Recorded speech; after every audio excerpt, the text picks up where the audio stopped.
Bismillahirrahmanirrahim. Assalamualaikum warahmatullahi wabarakatuh. Alhamdulillahirabbil alamin. Alhamdulillahilladzi arsala rasulahu bil huda wa dinil haqq liyudhhirahu 'ala dini kullih wa kafa billahi shahida. Asyhadu an la ilaha illallah wa asyhadu anna Muhammadan abduhu wa rasuluh. Allahumma shalli 'ala sayyidina Muhammad wa 'ala ali sayyidina Muhammad. Rabbi shrah li sadri wa yassir li amri wa hlul 'uqdatam min lisani yafqahu qawli. Amma ba'd. Ibu sekalian, apa kabarnya? Semoga semua dalam keadaan sehat, tetap waspada karena wabah ini masih belum berakhir. Hari ini saya ingin memperdalam lagi, menjelaskan dengan semoga hari ini bisa lebih detail dan lebih pelan-pelan begitu ya, terkait dengan bagaimana kita melakukan pendidikan terhadap anak-anak kita. Kalau kemarin saya beri judul mendidik Ananda menjadi mukallaf siap mengemban taklif. Lalu dalam salah satu penjelasannya itu kemudian saya perkenalkan pendidikan itu ada salah satu prinsip yaitu berbasis usia. Maka pada hari ini saya ingin mendetilkan hal tersebut dan juga saya akan mengawalinya dengan memberikan peta konsep, begitu ya, Ibu ya. Peta konsep yang harus ibu-ibu kuasai sehingga tidak merasa bingung, tidak merasa ilmu parenting ini kok kayak masuk hutan begitu ya. Saya bingung mulai dari mana, setelah ini belok kemana, kemudian mengambil apa, keluarnya lewat apa, itu bingung gitu ya. Bingung karena masih spot-spot, nggak ngerti bagaimana meletakkan konsep mana yang prinsip, mana yang dasar, mana yang itu kemudian sebenarnya adalah sebuah pengembangan.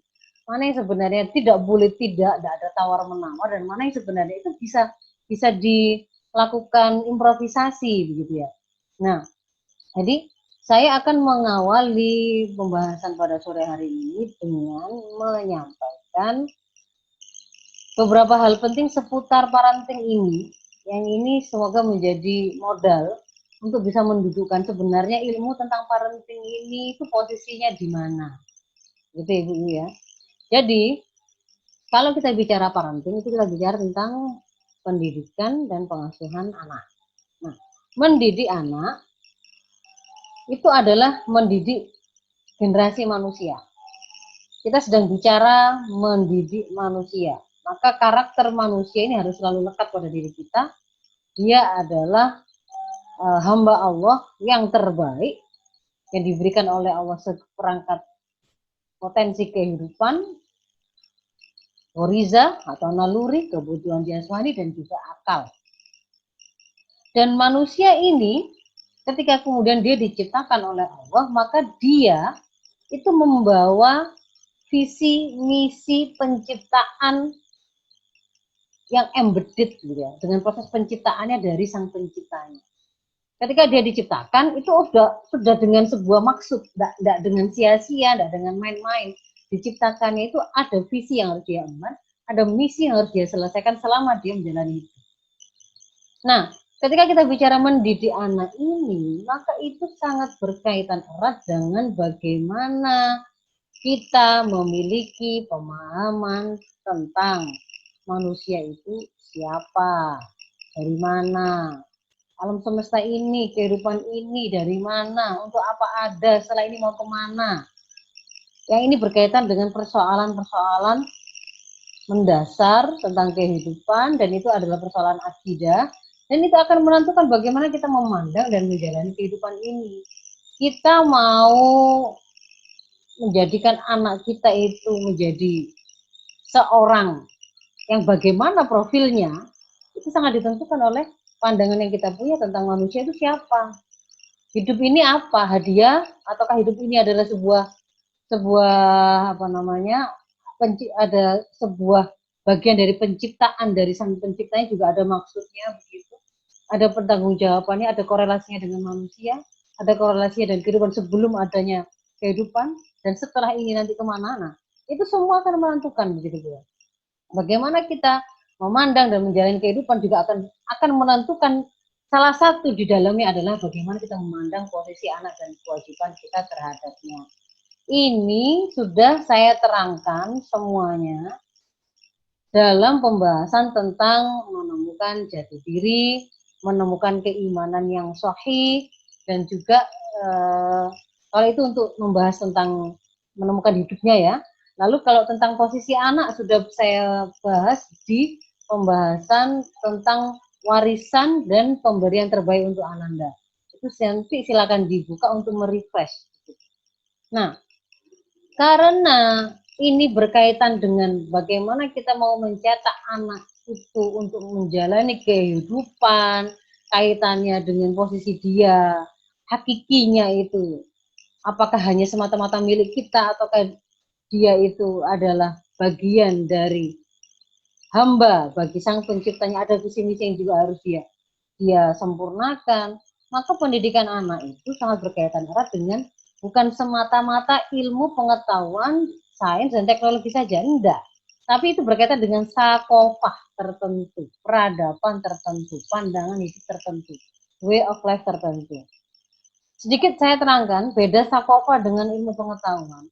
Kalau ilmu pengetahuan sains dan teknologi ini sifatnya umum, berlaku pada semua bangsa, semua kaum, semua umat, semua tempat itu sama. Karena dia berasal dari sebuah proses ilmiah begitu Bu ya.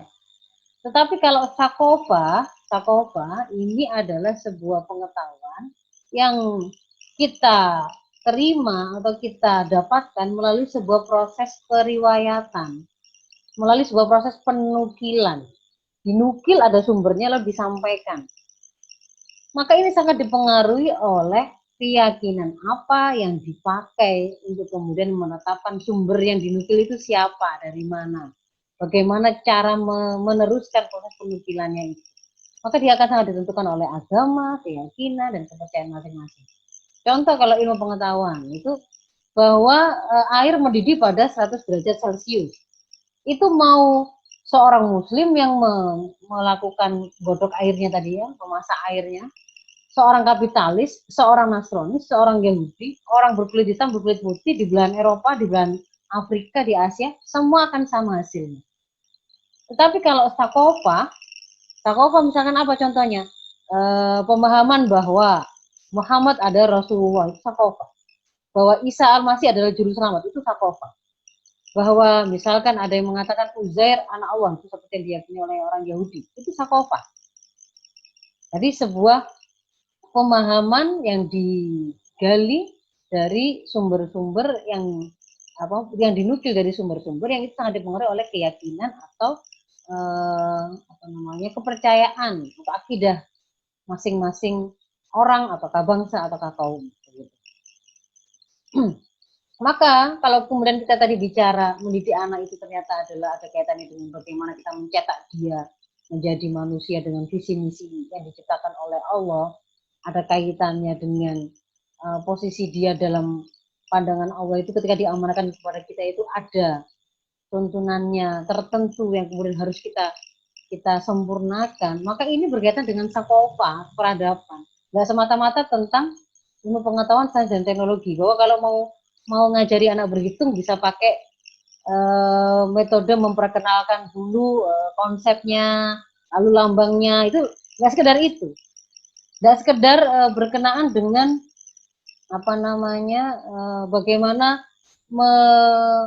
menyelesaikan tantrum anak, sehingga hanya dibutuhkan tips dan trik untuk bagaimana berbicara dengan anak yang berpengaruh, misalkan bagaimana cara menyelesaikan anak ketika tantrum di rumah atau di tempat umum, tipsnya dan triknya apa. Dan sekedar itu, tetapi juga membutuhkan pemahaman yang benar atau sahih. Jadi kalau misalkan ada anak tantrum, itu bukan semata-mata kita itu menguasai bagaimana cara mengendalikan anak itu supaya tidak tantrum, tetapi lebih dari itu, sebenarnya kenapa kok kemudian saya itu harus bersabar dengan anak yang tantrum tadi?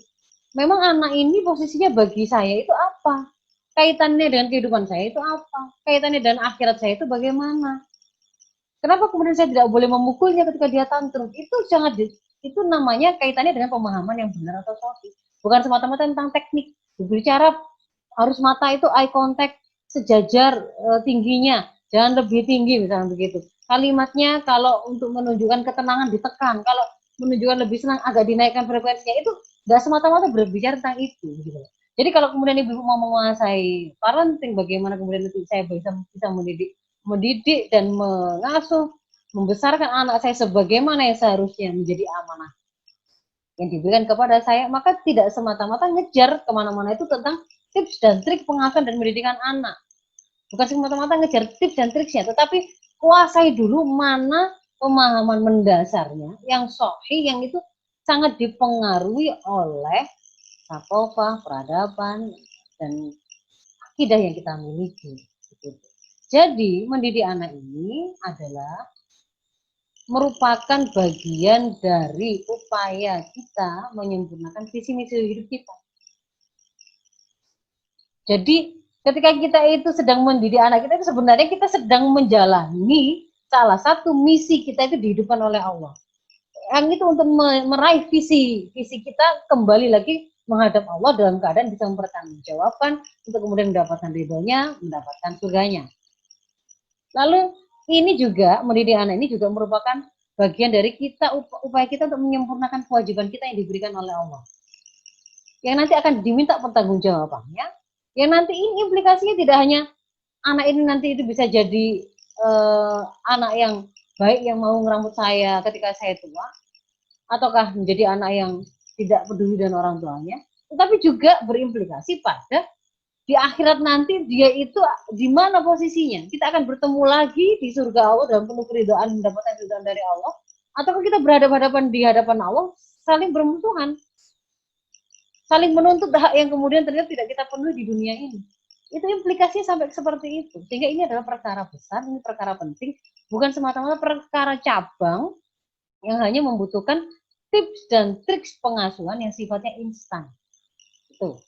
Nah, mendidik anak ini juga sudah pernah saya sampaikan, salah satu posisi anak itu adalah amanah. Karena ini kenapa saya munculkan satu slide ini untuk mengingatkan, karena seiring perjalanan kita repot mendidik anak itu, kemudian kita lupa bahwa seharusnya yang kemudian menjadi acuan kita, menjadi patokan kita mendidik anak ini adalah mau sang pemberi amanah, bukan mau kita. Jadi bukan obsesi kita gitu loh.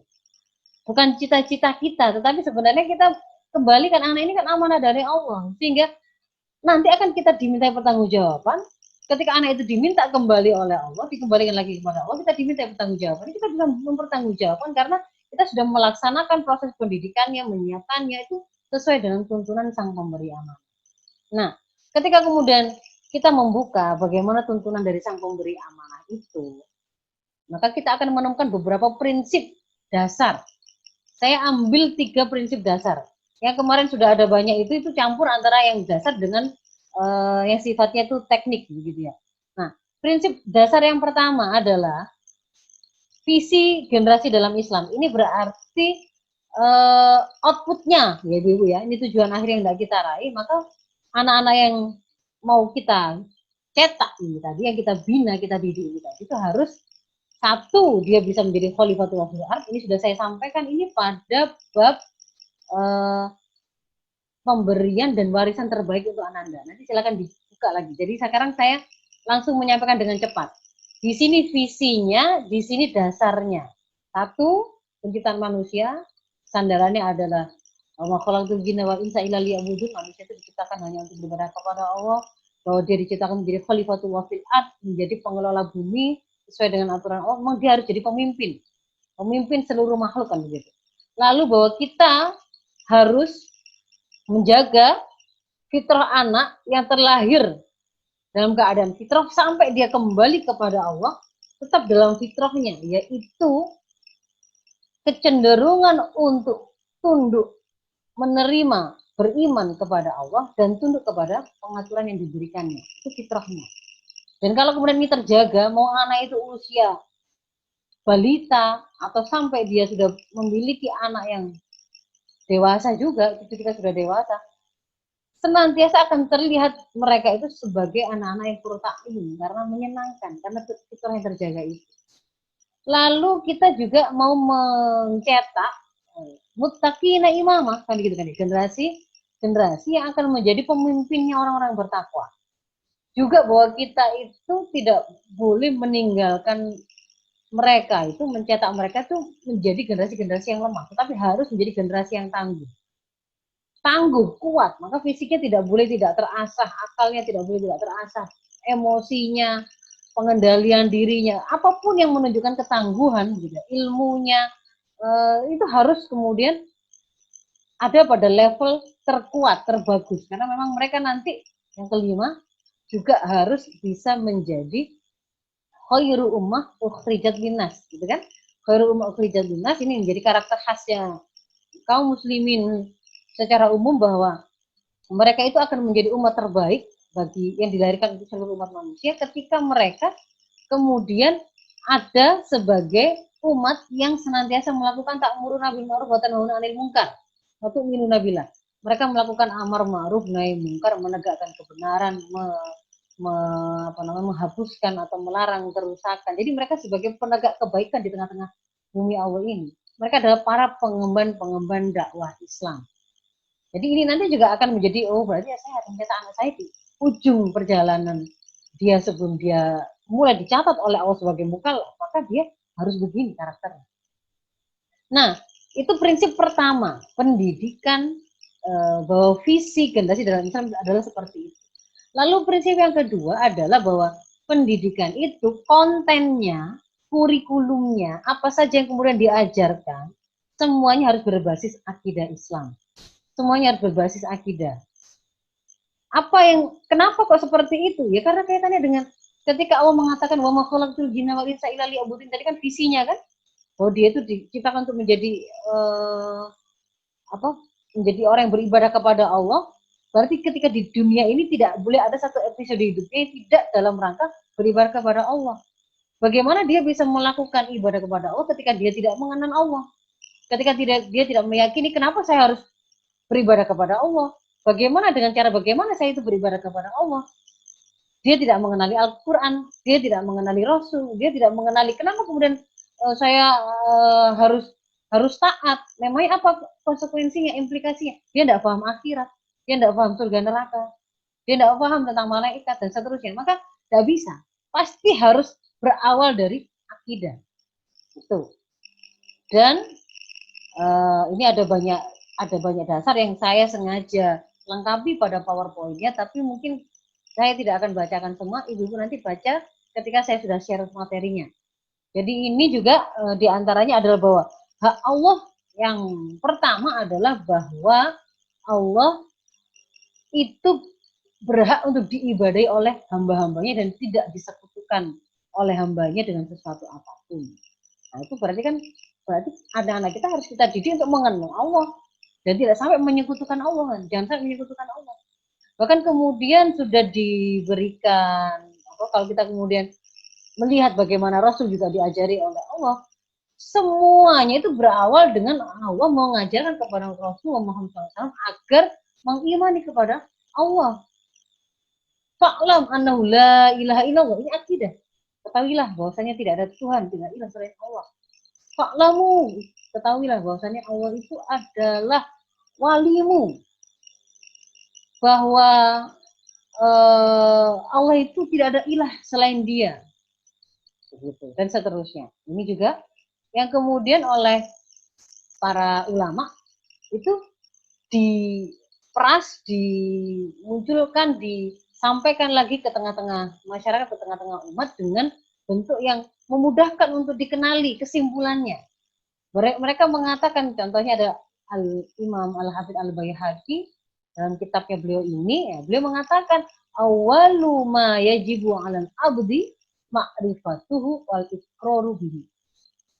Hal pertama yang wajib atas seorang hamba adalah dia wajib mengenal Allah dan kemudian ikrar. Ikrar itu mengakui, berarti dia sampai bersyahadat, melakukan sebuah persaksian, melakukan ikrar, pengakuan. Nah, ini berarti itu menjadi dasar dari pendidikan yang kita lakukan pertama kali. Termasuk juga Imam Al-Asy'ari juga begitu, menyampaikan awal wajib alal mukallaf. Nah, ini kemarin sudah saya terangkan, mukallaf itu siapa? Orang yang sudah mulai dicatat oleh Allah segala amal perbuatannya karena dia sudah terkategori terbebani hukum, beban hukum syara. Kewajiban pertama atas seorang mukallaf adalah mengetahui mengenal Tuhan, mengenal Allah. Nah, itu prinsip kedua. Jadi nanti, oh berarti semua kurikulum yang kemudian kita susun, itu berarti harus berbasis akidah Islam ya. Termasuk kemudian saya mau mengenalkan alam semesta ini berasal dari mana, ciptaan Allah ataukah berasal dari teori Big Bang begitu, ada evolusi benda-benda langit yang kemudian mengalami benturan kah, atau kemudian berputar dengan cepat mengalami perlepasan sehingga menjadi planet-planet tertentu, ataukah manusia berasal dari evolusi kera dan seterusnya. Itu semua harus kita sandarkan kepada akidah. Jadi yang dimaksud dengan berbasis pada akidah untuk konten yang kedua tadi itu bahwa kita akan mengukur salah dan benar apapun informasi yang diberikan kepada anak kita itu sesuai dengan akidah Islam. Ada kalanya informasi salah itu boleh disampaikan, tetapi pada jenjang tertentu nanti. Itu prinsip yang berikutnya, prinsip yang keempat.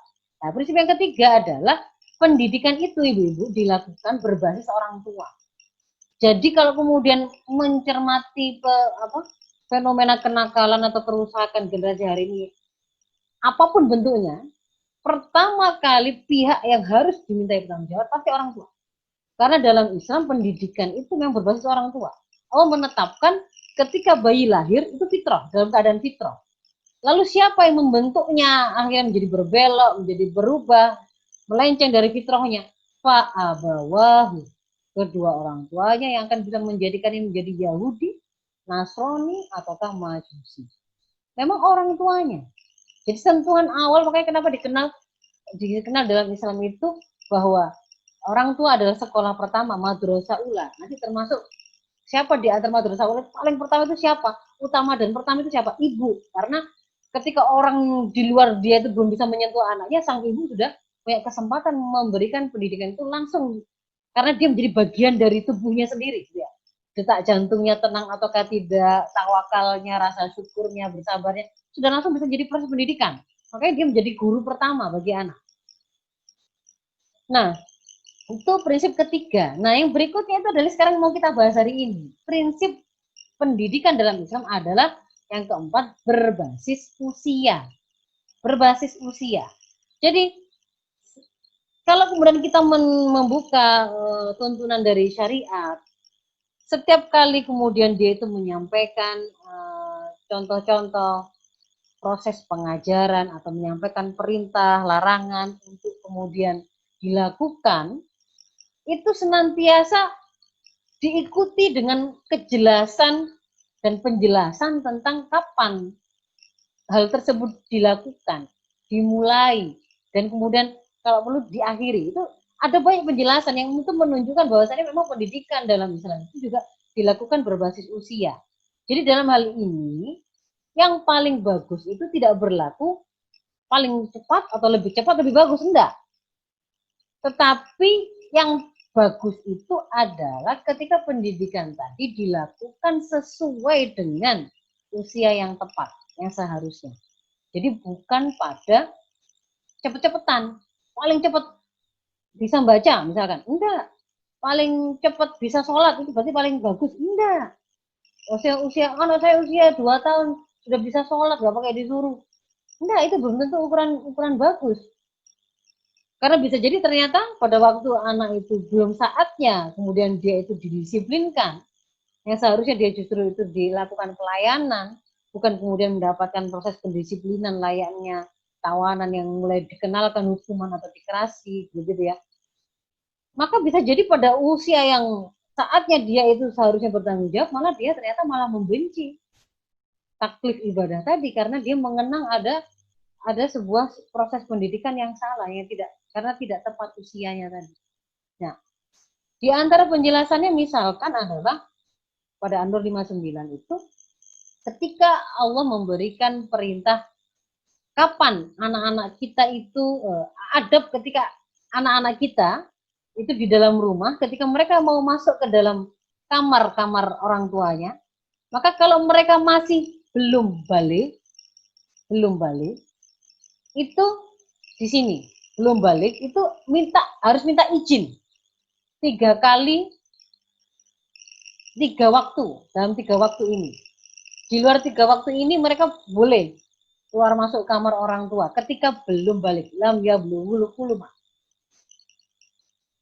Tapi ketika kemudian anak-anak tadi itu sudah mencapai usia balik, idza balawal atfalu minkum al-hulma, sudah sampai mereka itu usia balik, maka hendaklah mereka minta izin sebagaimana orang sebelum mereka minta izin, orang-orang dewasa sebelum minta izin. Jadi ada beda. Oh, ternyata belum balik ada hukumnya tersendiri, setelah balik ada hukum tersendiri. Ini menunjukkan ada basis usia. Kemudian juga misalkan ketika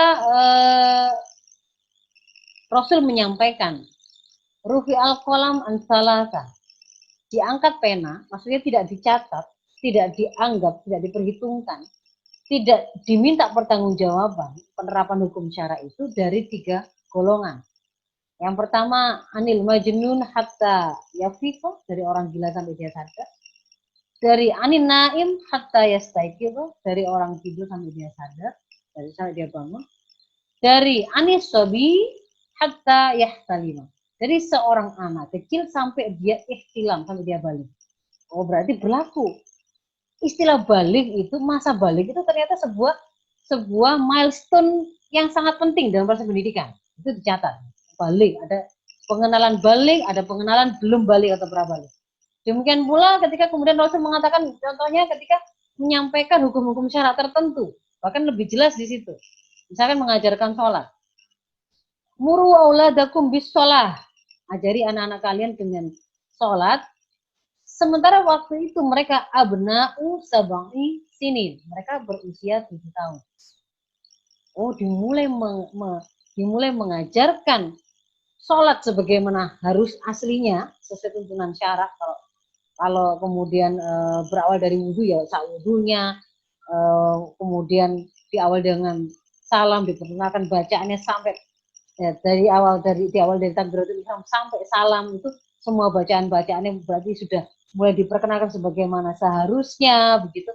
Kemudian diajari sholat pada waktunya, keutamaan ada pada awal waktunya, itu diperkenalkan sebagaimana seharusnya.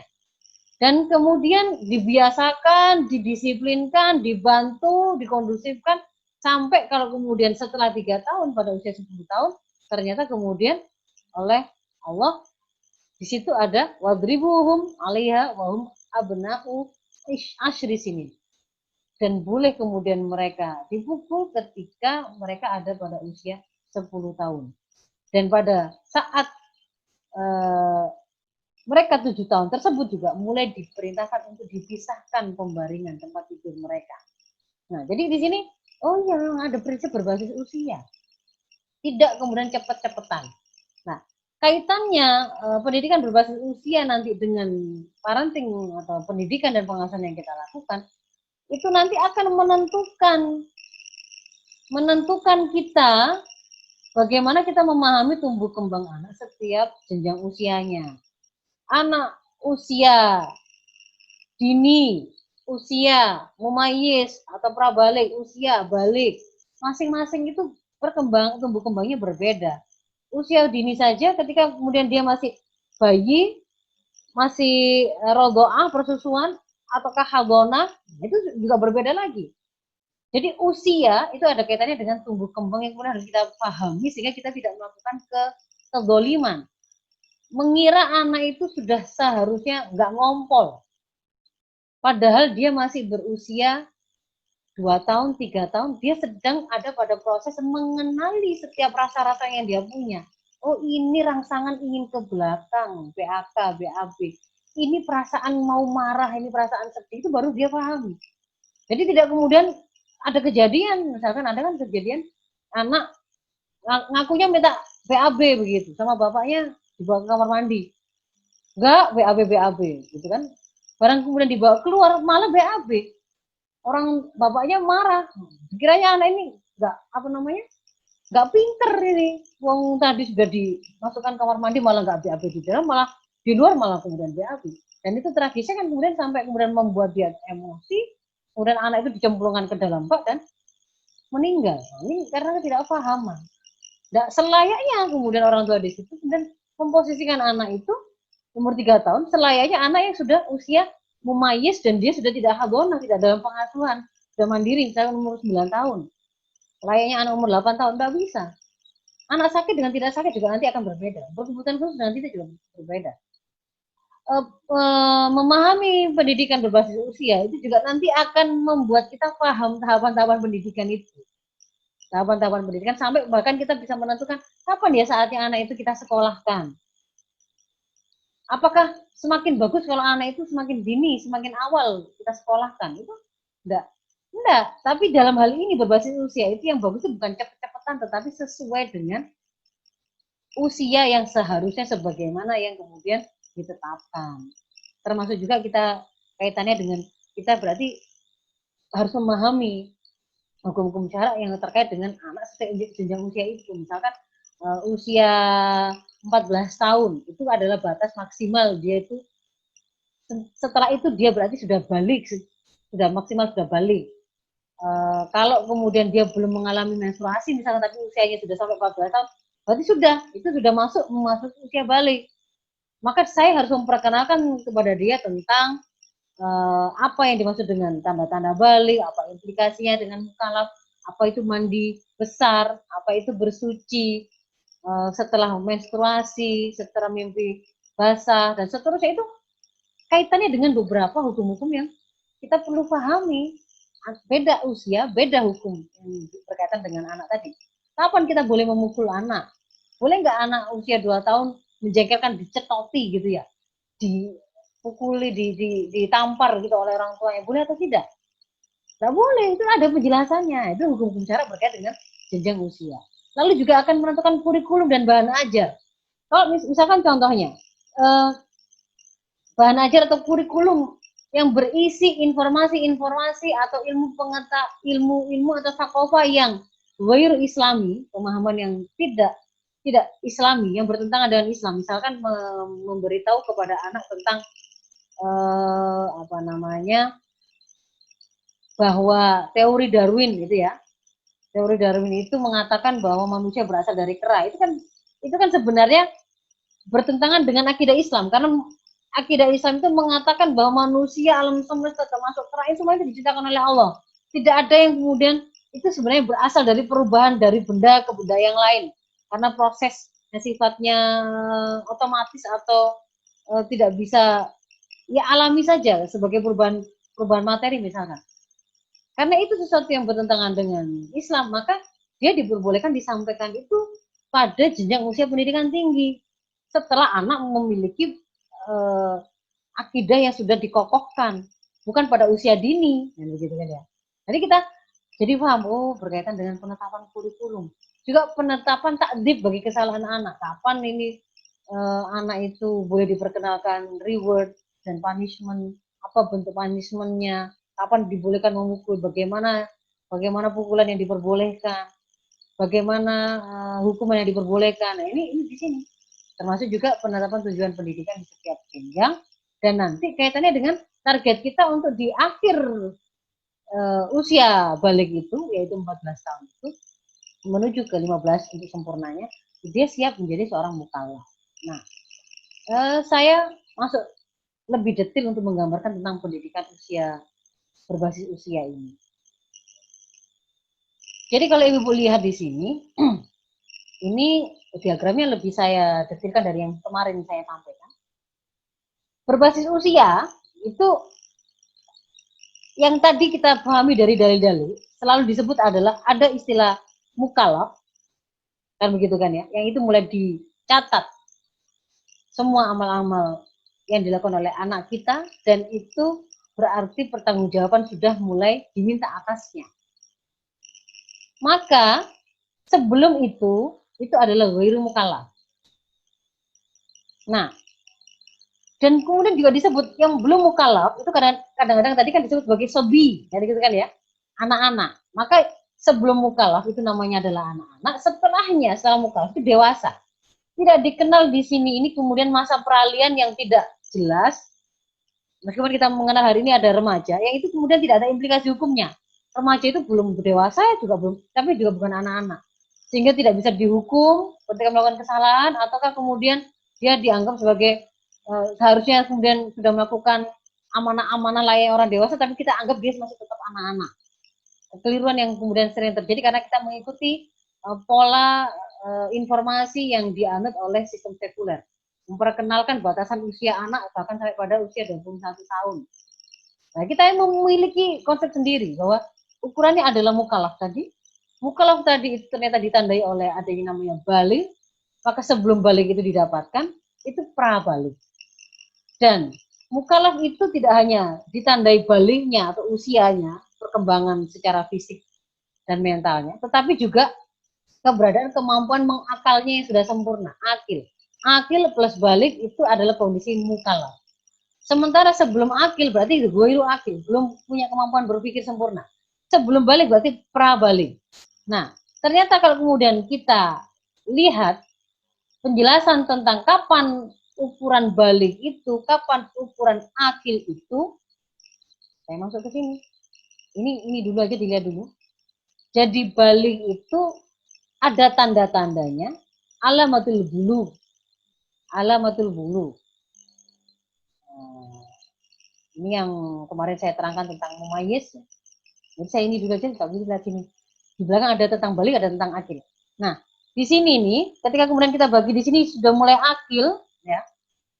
Di sini itu ternyata diperkenalkan yang ghairu akil itu dibagi. Ada masa namanya mumayyiz. Ini ternyata ada banyak penjelasan hukum-hukum yang disampaikan oleh syarah yang memang kemudian ada implikasinya tersendiri. Misalkan tadi ajari anakmu mulai sholat 7 tahun. Boleh pukul umur 10 tahun kalau tidak melakukan. Kemudian juga ketika bicara tentang perceraian orang tua, ketika anak itu usia dini oleh Rasul diberikan keputusan anak langsung ikut ibunya. Tapi kalau dia itu sudah mumayyiz, bisa membedakan perlakuan baik dan buruk orang tuanya, maka dia diperbolehkan untuk memilih ikut siapa, bapak atau ibunya. Jadi ternyata memang diperkenalkan istilah baru di sini. Ghairu akil itu ada yang ghairu mumayyiz, ada yang mumayyiz. Kalau rentang usianya, nanti ada di belakang ada dalilnya. Itu rentang usianya, mumayyiz itu ada yang menyebut adalah mulai dari 7 tahun ulama itu, tapi ada yang kemudian mengatakan itu sangat berkaitan dengan kemampuan perkembangan masing-masing anak. Ya, kalau di sini ini biasanya sudah tidak dalam masa hadonah. Dia relatif lebih mandiri, dia sudah bisa mandi, dia bisa makan, dia bisa pakai baju sendiri, dia bisa mengenali pembicaraan, dia bisa menyampaikan maksud dengan baik, akalnya mulai berjalan, proses berpikir mulai berjalan. Nah, itu di sini. Sebelum itu maka ini adalah usia dini, 0 sampai 6 tahun. Maka di sini mumayyiz itu 7 sampai menjelang balik 14 tahun. Kalau sudah di sini berarti sudah mukallaf 15 tahun. Ini dasar kemarin mumayyiz yang sudah saya sampaikan. Ada yang menyebutkan mumayyiz itu pokoknya dia bisa membedakan. Itu karena tamyiz itu artinya adalah membedakan. Kemudian ada yang sampai menyebut memang usia. Menyebut usia. Ini di sini disebut 7 tahun ya. 7 tahun sampai balik. Tapi ada juga yang kemudian menyampaikan itu terkait dengan perkembangan pemahamannya. Mungkin ada perbedaan, nggak persis di 7 tahun, ada yang lebih awal, menuju ke 7 tahun dia sudah mencapai tamyiz itu tadi, ada yang ternyata masih belum. Nah, ini adalah untuk akilnya, ukuran akilnya. Akil itu orangnya, berarti orang itu sudah berakal. Tanda orang sudah berakal itu bagaimana? Bagi kita harus membahas tentang akalnya. Kan sudah saya sampaikan. Akal itu adalah sebuah proses untuk memahami. Dia tidak hanya melibatkan satu organ tertentu, misalkan otak. Tetapi dia adalah sebuah proses yang melibatkan 4 komponen ini. Yang pertama adalah fakta yang hendak difikirkan, yang mau difahami. Yang kemudian fakta itu ditangkap oleh indera. Indera ini karena dia adalah saraf sensorik ya, kemudian akan melanjutkannya ke susunan saraf besar yaitu otak. Dan dia hanya akan bisa dipahami, disimpulkan kalau di dalam otak seseorang itu sudah diberikan informasi sebelumnya tentang apa yang sudah dia indra tadi. Orang yang tidak pernah lihat apa yang dimaksud dengan kamera, meskipun dia bisa ngotak-ngatik di depannya, oh ini dia gigit-gigit, dia pegang-pegang, dia pukul-pukul, dia rasa-rasakan. Faktanya ada, indranya juga ada, otaknya ada, tapi dia tidak pernah diberitahu bahwa yang seperti itu, yang dia indra itu adalah namanya kamera, dia tuh bisa bekerja seperti ini, maka dia tidak akan pernah paham. Maka anak itu dikatakan sudah akil itu berarti ketika proses ini sudah berjalan. Otaknya berarti sudah sempurna kemampuannya. Nah, otak ini dalam proses perjalanan perkembangannya kita tahu bahwa 80% ada pada 50 sampai 50% ada pada usia 0 sampai 2 tahun. Sampai kemudian menjadi 80% ada pada usia 2 sampai 6 tahun. Sisanya 20% itu dari 6 sampai 18 atau mulai 15 tahun. Itu jadi sampai usia anak tadi itu 8 tahun itu sebenarnya sudah mendekati kemampuan paling perkembangan yang paling sempurna, sudah 80% dan proses untuk ke 100% dari sisi perkembangan otak. Kalau kemudian dikaitkan dengan proses dia memayis tadi, makanya anak usia 7 tahun sudah mulai bisa memahami, sudah bisa membedakan, sudah bisa mengerti pemikiran, bisa memahami pembicaraan, bisa menyampaikan maksud, ya, kan di situ. Indra sudah sempurna, gitu. Nah, yang sering kali kemudian menjadi tidak, kenapa anak-anak kita akhirnya kok tidak akil-akil itu justru di sini. Justru di sini dia ternyata minim sekali mendapatkan informasi sakofa-sakofa Islam yang bisa dia gunakan untuk menafsiri fakta atau menghukumi fakta. Dia belum paham fakta makan minum halal yang bagaimana, yang haram bagaimana, pakaian yang seharusnya itu yang seperti apa, tapi dia tidak ada informasi apapun di sini. Bergaul yang benar itu seperti apa, berbicara yang baik itu seperti apa, tidak ada informasi di sini. Maka kalau kemudian anak itu sudah pada usia maksimal baliknya itu kan 14 tahun, maka kita wajib mengajarkan saat itu juga dia juga harus sudah akil. Untuk hal-hal yang dia sudah mulai harus pertanggungjawaban, misalkan kewajiban-kewajiban sifatnya personal, dia harus sudah sempurna di sini informasinya. Kewajiban sholat, kewajiban birrul walidain, tidak boleh membentak orang tuanya, kewajiban untuk ilmu, dia harus paham, menutup aurat, menjadi orang-orang yang berakhlak mulia, itu sudah sampai di situ. Itu tanda akil. Kemudian untuk tanda balik adalah ini. Ada 3 tanda untuk perempuan, 2 untuk laki-laki, dan ini cukup salah satu saja sudah terpenuhi. Nanti kalau yang sifatnya secara pengamatan secara biologis, secara tampilan fisik itu ada tanda-tanda lain seperti tumbuh jakun, mulai ada tonjolan-tonjolan lemak, payudara membesar atau pantat pada perempuan, ini di laki-laki otot yang menguat dan seterusnya, itu adalah sesuatu yang sifatnya tanda seks sekunder gitu ya. Tapi ini adalah yang sebenarnya sedang terjadi kematangan alat reproduksinya di dalam, yang itu ditandai oleh dialaminya ihtilam, mimpi, keluarnya air mani baik dalam keadaan sadar ataupun dalam keadaan mimpi. Ini ada dasarnya, dalilnya adalah ini hadis tentang mukallaf ya, yang disampaikan oleh Ali bin Abi Thalib tadi, dari anak-anak sampai min ansobi hatta yahtalima gitu kan tadi ya, dari anak-anak sampai dia mengalami ihtilam. Kemudian tumbuh rambut kemaluan, ini juga ada dasarnya. Rasul pernah memerintahkan pada para tawanan itu, ketika ada tawanan perang itu, disuruh ngecek sudah dewasa atau tidak. Kalau masih anak-anak itu sudah dihukum, ketika sudah dewasa itu yang kemudian dipertahankan untuk kemudian dijadikan tawanan. Itu dengan cara apa? Ngecek rambut kemaluan. Kemudian kalau perempuan pernah haid atau pernah melahirkan. Nah, ini tanda balik. Kalau sampai usia 14 tahun tanda balik itu belum muncul, begitu ya, belum muncul, maka berarti pakai ukuran usia. Tapi kalau kemudian sebelum usia 14 tahun itu sudah muncul, berarti maju baliknya dia. Jadi baliknya si anak tadi bisa jadi umur 9 tahun, bisa umur 10 tahun. Nah, maka yang menjadi kewajiban dari orang tua adalah mengejarkan akil sang anak tadi. Kemampuan mengakalnya sang anak tadi, itu harus dikejarkan.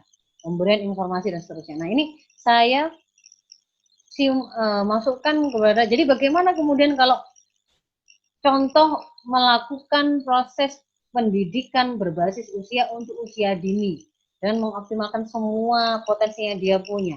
Anak kita punya kebutuhan jasmani, punya kebutuhan naluri, dia punya akal. Maka di sini kebutuhan jasmaninya berarti kan semuanya ini masih, bayangkan anak usia dini itu baru dari lahir, ya, dari lahir sampai dia usia 6 tahun, 6 tahun sempurna menuju ke 7 tahun. Nah, di sini ini kan berarti dia mulai dari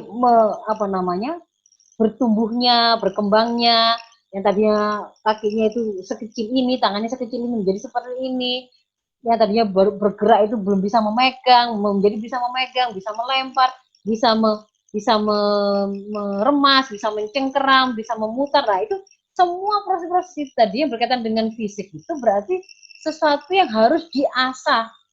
Jadi di sini anak-anak usia dini itu untuk fisiknya ya diajari semua gerakan yang menstimulasi motorik baik kasar maupun halus. Belajar meremas, belajar memegang pensil, belajar lari-lari, berguling-guling, merangkak, melompat, dan seterusnya, berlari. Itu semua dilakukan. Dipenuhi kebutuhan-kebutuhan gizinya, itu di sini berarti kita mengajarinya. Otot-otot bicaranya kita ajari untuk mengucapkan A, I, U, E, O, ya. Mengenal cara menggerakkan semua otot-otot yang dia punya. Bagaimana cara tersenyum, bagaimana merem, bagaimana, itu semua itu diajari. Nalurinya, bahwa dia itu saat itu, dia baru mengenali itu. Oh, saya, kalau kemudian ditinggal ibu, dia merasa takut. Bakok di sini. Dia juga ketika kemudian tidak ada orang tuanya di situ, dia merasa tidak ada yang menyayangi karena dia ada naluri seksual di sini. Penampakannya kan dia punya rasa sayang kepada semua manusia, dia punya rasa sayang kepada orang tua, kepada anak. Nanti juga ada penampakan suka kepada lawan jenis sehingga dia mendorong mereka untuk menikah. Itu di sini. Nah, anak-anak usia ini ya masih mengenali itu, semua rasa-rasa itu. Mainannya direbut, sakit hati. Itu di sini kan. Mempertahankan eksistensi dirinya. Penampakannya adalah dia suka, dia cinta kepemilikan, punya rasa kepemilikan, benda-benda yang dia punya, tidak mau direbut. Jadi dia baru belajar mengenali ini sakit hati, ini marah, ini saya tidak suka, dibegitukan. Itu di sini, sedih, gembira. Jadi mulai diajari. Makanya kemudian di situ mungkin kita banyak, pertama adalah memenuhi kebutuhan nalurinya. Kalau kemudian anak menangis, ditenangkan. Jadi biar dia ngerti, oh ini terasa tenang. Ketika dia kemudian melakukan satu kebaikan, dipuji, disenangkan, digembirakan, diajak bermain, diajari ini namanya tertawa, ini namanya itu macam-macam emosi ya. Ini juga bagian dari melakukan stimulasi untuk usia dini itu di sini. Nah, kalau kemudian kaitannya dengan akal tadi kan itu tadi. Bagaimana kemudian panca inderanya, bagaimana kemudian otaknya, bagaimana kemudian informasi yang dia punya. Ini semua juga baru belajar. Kalau ibu pernah mencermati, anak itu sangat sering ingin ikut mengambil apa yang kita minum gitu ya, yang kita makan. Saya pernah misalnya punya ponakan waktu itu masih balita, saya minum panas, dia minta minum karena panas, saya harus sampaikan, ini panas. Saya pegangkan tangannya ke minumannya, itu kan proses melakukan sebuah proses penangkapan fakta oleh indera. Yang seperti ini, lalu saya beri informasi, namanya panas, sakit ya, tarik. Terjadilah proses menangkap fakta, disampaikan, ditangkap oleh indera, disampaikan ke otak, lalu saya beri informasi, ini namanya panas, sakit. Kalau diminum sakit, tangan megang aja sakit, apalagi masuk ke mulut sakit. Paham dia?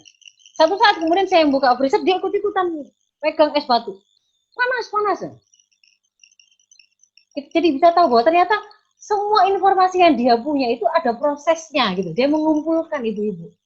Dia baru tahu yang namanya sakit tadi itu baru kenal panas. Padahal untuk yang es batu tadi itu bukan panas, tapi itu sangat dingin. Nah, maka kita beritahu, ini bukan panas, ini namanya sangat dingin. Makanya terasa sakit. Jadi ini untuk saya memberikan gambaran, jadi ibu paham, oh berarti anak usia dini itu memang harus kemudian kita perkenalkan dan kita omongnya apa saja ya, semua hal. Iya, Karena dia sedang mengumpulkan informasi, mengkoleksi data untuk dia simpan, nanti dia keluarkan ketika dia mengalami mencerap satu fakta yang lain. Ini panas, ini dingin, ini lembut, ini kasar, ini licin, ini seret, ini apa gitu ya, ini atos, ini lembek, semua diperkenalkan, informasi diberikan, otak disehatkan dengan nutrisi yang menyehatkan, indera dilatih, ini warna merah, ini warna kuning, ini suara angin, ini suara lonceng, ini suara, ini semuanya adalah bagian dari melakukan stimulasi akal. Itu. Nah, sementara kalau kemudian untuk usia 7 sampai 14 tahun, ini kalau pakai versi Imam Ali bin Abi Thalib, prinsip pendidikan usia 0 sampai 7 tahun adalah perlakukan mereka seperti raja, karena mereka membutuhkan pelayanan. Mereka itu tidak, kalau tanpa pelayan dari kita nggak bisa hidup. Mereka masih membutuhkan haldonah, pengasuhan. Kalau kemudian tidak dibantu dengan haldonah, dia tidak akan bisa melayani dirinya sendiri. Dia tidak bisa pipis sendiri, dia tidak bisa cebok sendiri, dia tidak bisa mandi sendiri, tidak bisa mengganti popoknya sendiri, itu seperti itu. Tapi kalau di sini, usia 7 sampai 14 tahun, 7 tahun kedua, kalau pakai prinsipnya Ali bin Abi Thalib adalah perlakukan anak seperti tawanan. Kenapa? Karena pada usia ini sudah masuk pada usia mulai memayis, mulai diperkenalkan hukum-hukum syariat, mulai didisiplinkan untuk disiapkan pada saatnya dia akhir 14 tahun, balik, dia siap menjadi seorang mukallaf. Maka di sini adalah prinsipnya adalah justru perlakukan mereka seperti layaknya seorang tawanan, didisiplinkan, ikat mereka dengan kedisiplinan. Diperkenalkan informasi-informasi, akalnya bagaimana berarti di sini? Berarti semua hukum-hukum, informasi-informasi, sakofa-sakofa yang dia butuhkan untuk kemudian dia bisa menjadi seorang mukmin yang taat kepada Tuhannya, taat untuk melakukan sholat 5 waktu, puasa Ramadan, kemudian membayar zakat, berbicara dengan mulia kepada orang tuanya, birrul walidain, tidak berbohong, tidak menjadi seorang yang melakukan kemaksiatan seperti mencuri ataukah kedoliman yang lain. Nah, itu berarti semua informasi-informasi tentang hukum itu disampaikan di sini. Makanya kemudian di sini ini sudah mulai ada diajarkan untuk akalnya informasi itu fikih-fikih tertentu. Jadi kalau ibu sudah tahu petanya ini, berarti usia ini saya harus nyari. Saya berarti sudah selesai memperkenalkan tentang rukun iman di usia dini tadi. Iman kepada Allah, Rasul, malaikat, dan seterusnya itu sudah selesai. Di sini pengaplikasian implikasi dari iman dia tadi, dia harus terikat kepada perintah Allah, syariat Allah, dalam bentuk fikih-fikih yang sudah kemudian bisa kita ajarkan kepada dia, fikih puasa, fikih haji, fikih tentang pergaulan dan seterusnya, itu di sini. Jadi informasi itu harus kemudian sakofa-sakofa itu disampaikan, supaya mereka menjadi orang yang akil pada saat dia sudah balik juga, otak sudah menuju kesempurnaan berkembangnya, dia juga kemampuan informasi yang dia punya juga sudah semakin lengkap. Nah, sementara naluri juga begitu. Ini mulai ada sebuah upaya untuk tidak sekedar mengenali ini emosi apa, ini rasa apa, tetapi bagaimana kemudian membantu mengajari mereka mengendalikan naluri dan juga mengendalikan kebutuhan jasmani untuk tunduk kepada hasil pemahaman yang diperoleh dari proses berpikirnya. Jadi misalkan dia mulai senang pada lawan jenis, kamu senang sama ada temen yang mulai disenangi gitu, usia menjelang balik, apa sudah mulai ada ini nak mimpi basah, sudah diperkenalkan informasi-informasi tentang tanda-tanda balik kan begitu kan ya. Jadi di situ kita mulai mengenali anak itu mulai suka pada lawan jenis, mulai bertanya tentang hal-hal yang sifatnya berkaitan dengan tanggung jawab reproduksinya, nggak seperti itu. Dia bertanya dan bisa berdiskusi tentang kewajiban-kewajiban agama, diskusi tentang akhirat, diskusi tentang hukum-hukum syara. Ini fikih-fikih, perbedaan fikih itu mulai di sini mulai berjalan. Karena proses berpikirnya kan sudah mulai jalan, dia sudah memais. Begitu ya. Jadi mulai diajari bagaimana sekedar, kalau di sini bukan sekedar mengenali, tapi mulai bagaimana mengajari mengendalikan dorongan baik dari naluri maupun kebutuhan jasmani itu agar tunduk kepada pemahaman. Nah, sampai ini saya rangkumkan kira-kira ya, kalau sudah sampai di usia 14 tahun itu apa yang sudah harus terbentuk? Pertama, dia harus sudah paham jadi diri dia sebagai hamba Allah. Jadi di atas identitas apapun yang dia punya, dia anaknya ibu, dia murid sekolah apa, dia adik dari siapa, kakak siapa. Jati diri pertama dan utamanya adalah dia adalah hamba Allah. Diciptakan oleh Allah untuk mengabdi kepada Allah, menjalani hidup sesuai dengan aturan yang diberikan oleh Allah, nanti akan kembali kepada Allah mempertanggungjawabkan bagaimana dia menjalani hidup itu. Ini selesai. Sebelum balik harus sudah selesai. Dia kemudian sudah paham konsekuensi iman dia itu apa. Adalah terikat pada hukum syara. Berarti dia harus mengenal syariat itu. Mengenal syariat itu membutuhkan dia harus mengkajinya. Berarti dia sudah harus sampai pada tataran tidak hanya ngerti wajib ngaji, tapi harus dibiasakan, didorong, dirutinkan. Dia memang sudah terpola untuk menjadikan aktivitas mengkaji Saqofah Islam itu sebagai sebuah kewajiban. Ketiga, lalu setiap mau amal harus mengetahui bahwa harus dia kuasai Saqofahnya. Dia paham ukuran kemuliaan hakiki itu apa, adalah mendapatkan kemuliaan di sisi Allah yang paling takwa, bukan yang paling banyak temannya, yang paling banyak pacarnya, yang paling putih kulitnya, dan seterusnya. Supaya ini pada saat dia memang kemudian mukallaf, dia itu sudah tahu self esteem-nya itu di mana gitu ya. Percaya dirinya itu dibangun atas apa? Atas ketakwaan. Dia juga paham hierarki ketaatan kepada makhluk setelah Allah dan Rasul itu kepada siapa. Nanti ngerti urutannya. Kenapa kok dia harus birrul walidain, berarti pada orang tua? Kenapa harus taat pada suami itu di sini, Pak? Semua harus mereka harus paham ketaatan pada siapapun adalah dalam rangka taat kepada Allah, dalam rangka manusia. Lalu juga mulai paham, mulai menguasai proses, sedang dalam proses belajar untuk menguasai skill menjadi calon suami, calon istri, calon ibu, calon bapak, calon kepala keluarga. Termasuk misalnya kalau laki-laki berarti sudah mulai diajari bekerja. Jadi usia 14 tahun itu juga sudah mulai diperkenalkan kewajiban mencari nafkah. Dia nanti bertanggung jawab akan menjadi wali untuk saudara perempuannya, menjadi penanggung jawab ibunya, itu harus ngerti. Yang perempuan bahwa dia nanti akan mendapatkan tanggung jawab mengurus rumah juga, maka dia harus punya skill untuk masak dan seterusnya. Itu di sini mulai diajarkan. Lalu bahwa mereka sudah mulai terlibat dalam aktivitas dakwah, karena tadi khairul ummah itu rijalinas itu ukurannya adalah mereka menjadi pemegang penjaga kebenaran, kebaikan, menyerukan kebaikan, kebenaran, dan mengoreksi kerusakan atau kekeliruan.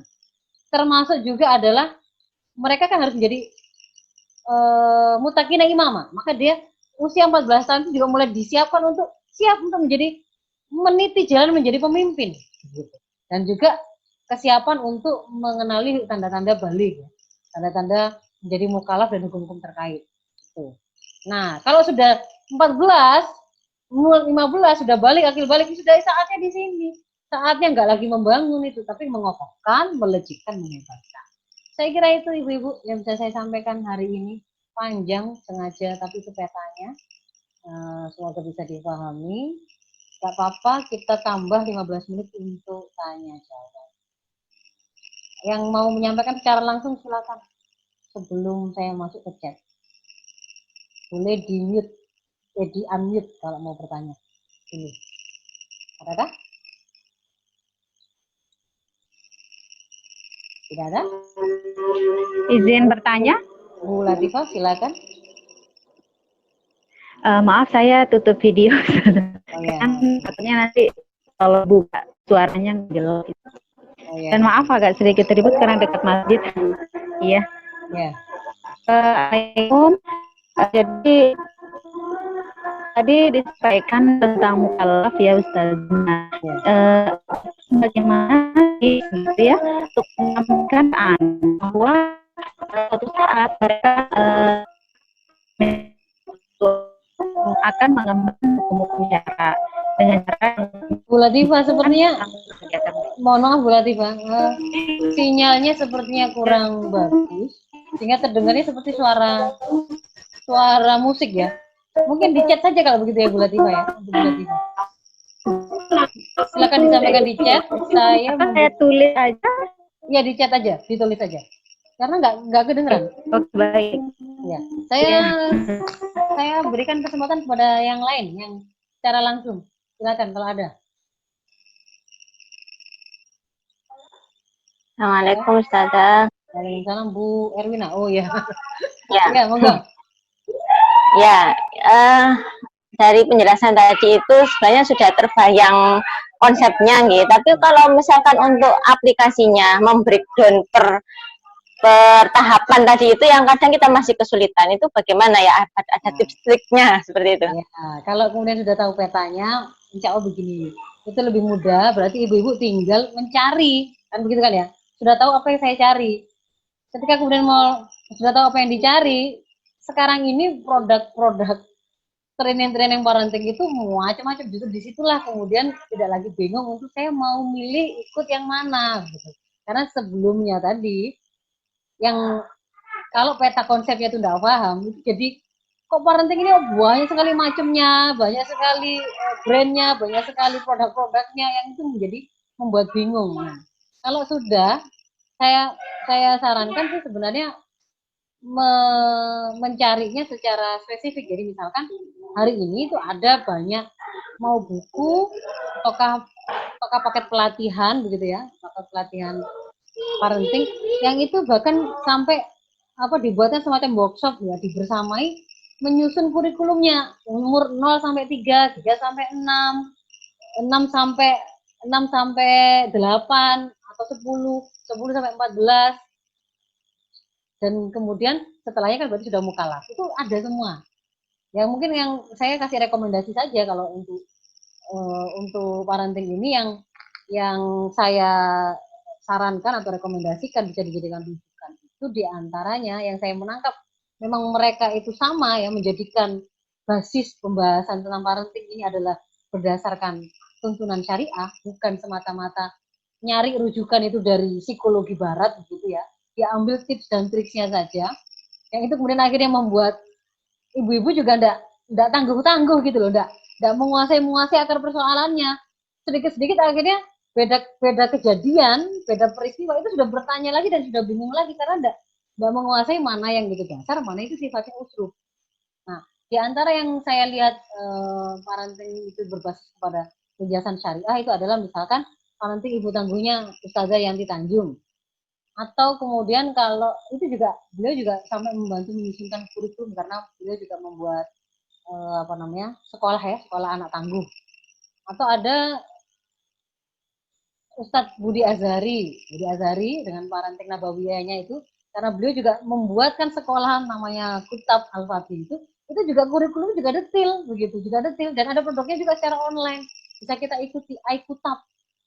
Nah iKutab itu juga jadi kalau mau detailnya ya di situ ada detail usia sekian sampai sekian itu ada. Atau yang lain kalau secara umum yang sifatnya itu tidak bukan untuk seperti membentuk sebuah sekolah, tapi itu lebih dekat kepada keseharian seperti apa yang dilakukan oleh Ustadz Fauzil Azim misalkan. Silakan.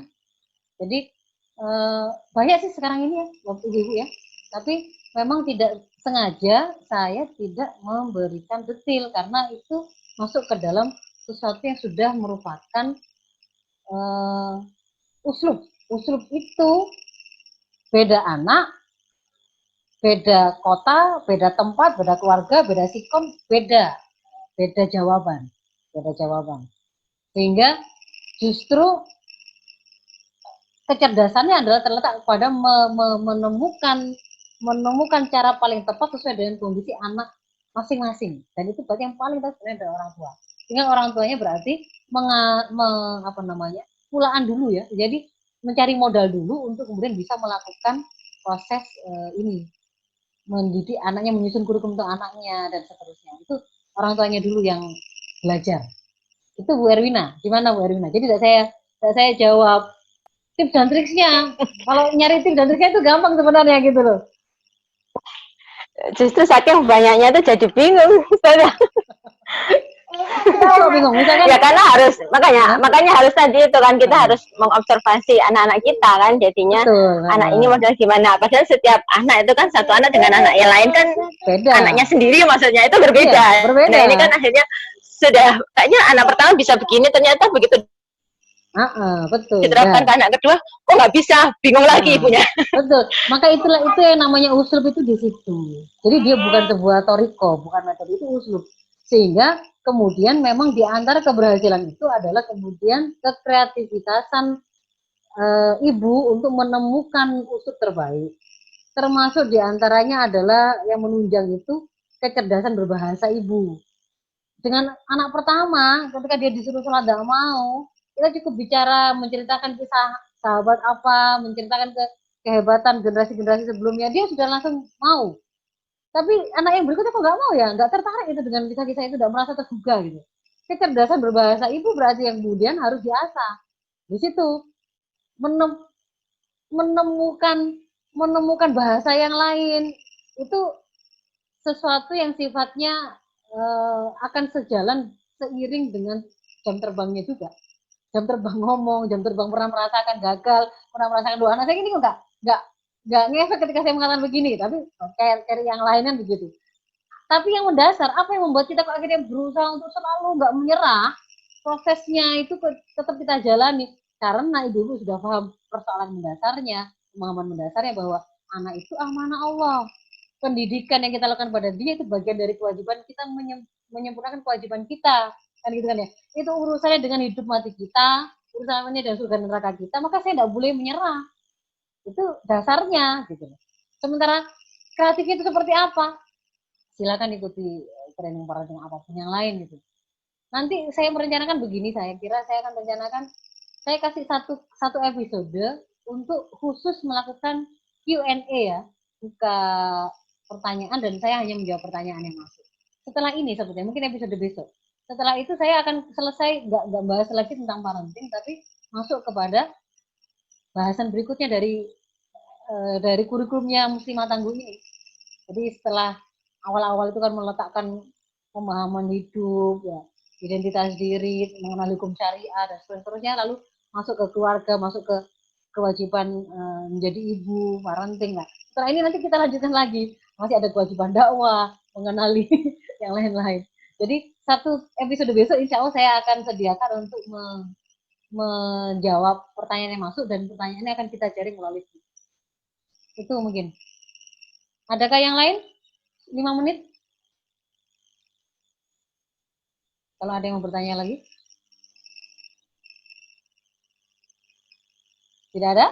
Sudah paham ibu-ibu? Ada yang lewat chat ini, tadi Bu Latifah ya, bagaimana tips menyampaikan ke anak bahwa mereka akan menjadi balik dengan cara menyenangkan, membahagiakan, bukan takut, merasa penuh beban. Ya, sebenarnya, ya ini kan sudah paham ya, saya harus menyampaikan ya, anak harus ngerti. Cara menyenangkan itu yang seperti apa, itu sebenarnya yang paling tahu itu ibunya. Tapi kalau pengalaman saya pernah menyampaikan ini kepada anak saya yang sekarang sudah usia SMA kelas 2, nggak ada itu menakutkan, penuh beban itu kok nggak ada ya. Maksud saya begini, kalau kemudian itu alami sejak sekarang itu kita biasakan, kalau nanti sudah besar, kalau nanti sudah dewasa, itu ada kalimat-kalimat bahwa sekarang ini kenapa kok kemudian kita masih memaafkan dia tidak bisa melakukan ini.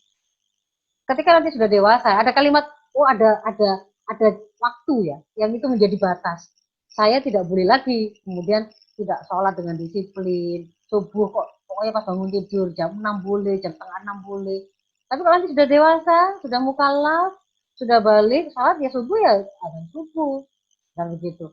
Itu ada kalimat memperkenalkan dewasa dan anak-anak, mukallaf, ghairu mukallaf, itu diperkenalkan sejak awal menjadi biasa mereka mengenal ada tanggung jawab sesuai dengan usia, ada perbedaan yang akan dia alami karena perbedaan usia, karena perbedaan status, mukallaf dan ghairu mukallaf, maka dia sudah mengenal itu sejak awal, sudah pernah mendengarnya sejak awal. Itu sejak awal, sejak balita ya sudah biasa kita bicara begitu. Misalkan anak kita gitu ya, masih umur 4 tahun.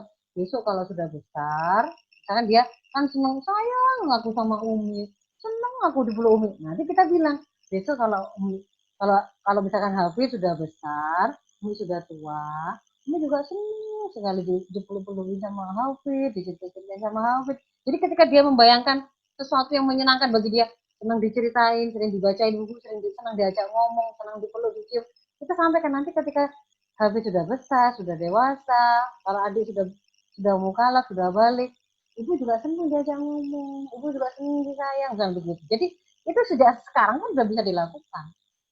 Nanti kemudian mulai dalam perjalanannya, karena hari ini balik itu anak itu lebih awal, gitu kan ya, balik itu lebih awal, ibu harus waspada. usia 7 tahun, 8 tahun mulai ada yang mulai haid, sudah mulai ada yang mimpi, sudah keluar air mani. Maka di situ itu kita memang agak awal begitu memperkenalkan tentang konsep aurat, tentang batasan aurat, tentang kewajiban menutup aurat, tentang implikasi dari hukum mukallaf itu. Sejak awal ini sudah diperkenalkan tanda-tanda balik itu seperti apa. Nanti itu kalau Ahmad itu sudah balik itu ya, kalau misalkan suara jadi besar, gitu ya.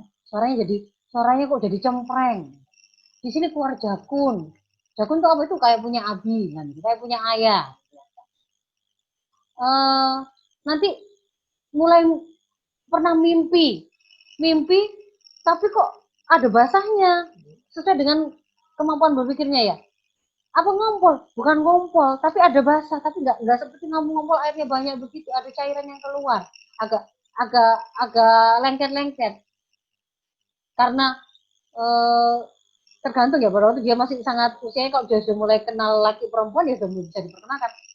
Kalau ada mimpi, mungkin sedang main sama cewek kah, atau sama cowok kah, begitu kemudian seneng, mimpi kok bangun loh basah, itu dia sudah bisa diperkenalkan begitu itu. Maka kalau sudah begitu, berarti kalau saya dulu malah apalagi anak saya itu bukan anak kandung, jika saya strict besok itu kalau sudah balik, berarti nggak boleh kemudian terlihat auratnya, meskipun di rumah sama saya nggak boleh terlihat auratnya. Dengan Ahmad juga begitu. Jadi mulai diperkenalkan pakai celana yang harus sampai lutut itu umur berapa? Sebelum 9 tahun, 7 tahun sudah nggak pernah di atas lutut, dibiasakan seperti itu. Nanti kalau sudah besar, karena dia itu bukan anak kandung saya dulu tuh, besok itu Ahmad akan dibuatkan Umi rumah itu, maksudnya ruangan dia, ada kamarnya, ada kamar mandinya, ada sebagainya di depan, yang pintu masuknya nanti kalau mau berkumpul berarti harus lewat pintu rumah begitu. Itu seperti itu sudah sounding begitu loh, disampaikan sejak awal. Jadi dia sudah mengenal, itu nggak menakutkan, kaitannya dengan memang wayai sudah sesuai dengan apa namanya kewajibannya, usia yang sudah dia miliki seperti itu. Nah, nanti lucu malah mereka itu kadang-kadang ngecek sendiri, ngaca-ngaca gitu ya, terus aku kayaknya sudah balik ya, kenapa? Ini kok kayaknya sudah ada jakunnya, padahal enggak. Lucu jadi mereka, aku kayaknya mimpi deh, mimpi basah. Jadi aku itu mimpi ternyata aku jadi kebelet pipis ternyata. Itu bukan mimpi basah, tapi mereka sudah mulai mereka-reka kira-kira yang dimaksud dalam penjelasan itu apa, itu seperti itu. Ya. Jadi itu dulu Bu Latifah. Tidak ada yang sebenarnya itu kemudian masalah menakutkan atau tidak, menyenangkan atau tidak, itu kita yang membuatnya. Beban itu ketika ada sampai kepada masanya itu tidak akan terasa berat. Tapi kalau dia itu tidak sampai sesuai usianya, maka itulah yang akan jadi berat. Misalkan anak belum usia 7 tahun dipaksa harus sholat tepat waktu di awal waktu ke masjid, kemudian kalau nggak dimarahi, itu nggak boleh karena belum. Rasul saja mengajarkan, ajari itu mulai didisiplinnya itu setelah 7 tahun. Ini anak umur 4 tahun, 5 tahun ngaji sampai membuat dia dimarah-marahi, bahkan mendapatkan perlakuan fisik yang tidak menyenangkan. Itu akan menjadi memori pada saatnya dia kemudian harusnya dia itu sudah cinta, terbiasa untuk taat kepada syariah, malah dia benci karena ada pengalaman tidak menyenangkan karena beban bukan pada saat itu. Saya kira itu Ibu-Ibu tidak bisa kita perpanjang lagi, mohon maaf sekali karena sudah lebih dari 15 menit. Saya mohon maaf kalau ada hal yang kurang berkenan. Afu minkum, marilah kita tutup dulu dengan sama-sama beristighfar 3 kali. Astagfirullahaladzim, astagfirullahaladzim, astagfirullahaladzim, bismillahirrahmanirrahim, subhanakallahumma wa bihamdika, nashhadu an la ilaha illa anta, nastaghfiruka wa natubu ilaik. Subhana rabbika rabbil izzati amma yasifun, wa salamun alal mursalin, alhamdulillahirabbil alamin. Aku minkum, assalamualaikum warahmatullahi wabarakatuh.